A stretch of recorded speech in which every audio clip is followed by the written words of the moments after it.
your relationships, whether you have a relationship now or a future relationship, I want to try and pull apart what we think in a relationship. What qualities, actions, values am I looking for in that partner? My name is Paul Zappa. I'm the founder and director of Niroda.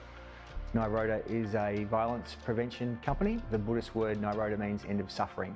So everything we do is driven from helping people working through their pain and ideally preventing it in the first place. I was working with Nika, was there for about 4 years, working on a program to help increase women in non-traditional trade areas, particularly electrical for them.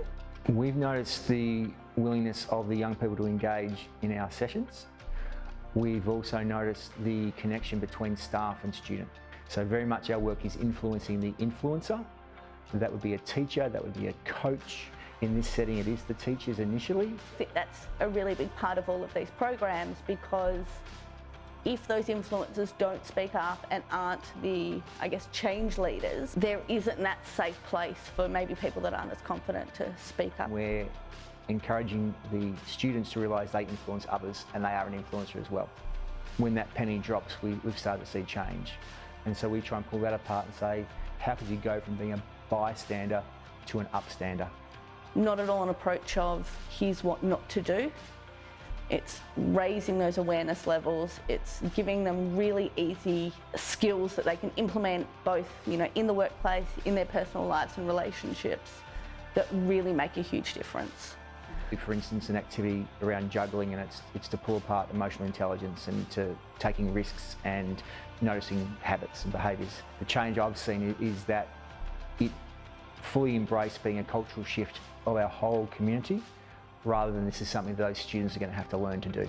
Being responsible for your behaviour, and it's a responsibility for you to say something when you see something that's inappropriate or putting someone else in an uncomfortable position, or it's having the capacity and language to be able to do that.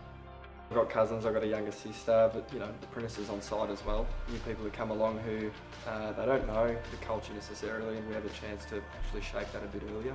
The students and staff, and they like talking about it because they can see the difference it's made with them, and people are more comfortable to stand up for themselves now as well. That we've given them the power to speak up and stand up for themselves and realise that what's happened or what's been happening to them isn't good enough, and they've got the right to feel safe and comfortable in a work site. Authenticity of the young people saying that this place is safer and a better place to come to learn as a result of doing this work has probably been the thing that we're most proud of. We hope the long-term game, we hope that that's translating out of this centre and into their workplace and into their family lives and into their relationships.